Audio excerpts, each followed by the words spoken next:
This is boring XLOOKUP, and this is an advanced way of lookups in Excel. The thing is, Excel pros are not using XLOOKUP anymore. Even I stopped using XLOOKUP years back. And we are going to learn this method in this video, which is faster and better. And once you learn this method, you will not go back. So let's start the video. Now let me tell you my problem here. I have 4 tables here: orders, products, customers, and salesperson. A few details I have in the orders table. Let's say I have quantity here, and then I have unit price in the products table. And then I have customer's name in the customers table.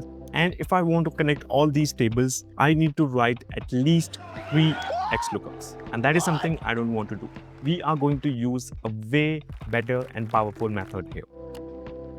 First of all, I'll convert all these tables into an Excel table. So I'll select my table, use the keyboard shortcut Control-T and click OK. And after that, I will also take this name from here, the worksheet name, orders, and go to table design, click on the table name, paste this name, and change the name of the table as well. And this is something I'm going to do for rest of the 3 tables. And now my tables are ready. The next thing is to load these tables into the data model. And for this, I'm going to go to Power Pivot. And if you don't have the Power Pivot tab here, you just need to go to the Developer tab, click on COM Add-ins.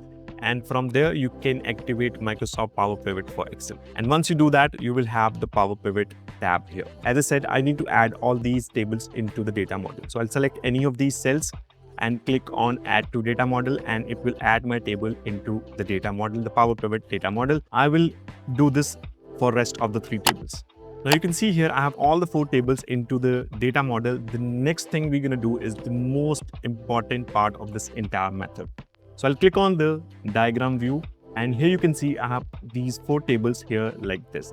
Now in the orders table, if you look at here, I have order ID, I have product ID, I have customer ID, and I have salesperson's ID. And here in the product table, I have product ID. In the customers table, I have customer ID. And in the salesperson's table, I have salesperson's ID. So that's how we are going to connect all these 4 tables. And you can see how easy it is to do that. Let me just take the product ID from here and connect it with the products table.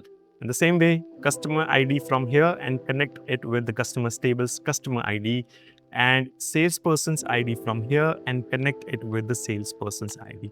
Now our tables are connected, but that is not the best part. Let me show you the best part. So I'll click on the pivot table, and it asks me to insert a pivot table into the new worksheet. And here I have a blank pivot table. But if you look at here, I have all the 4 tables that I can use in my pivot table. But let me show you the best part here. Let me take the customer's name here and put it in the rows field.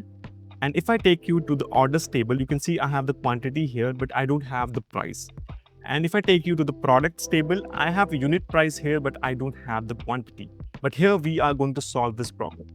So what I'll do, I'll go to Power Pivot tab and click on Measures and a new measure. Here I'm going to write a formula. So let me just name the measure here, say total value.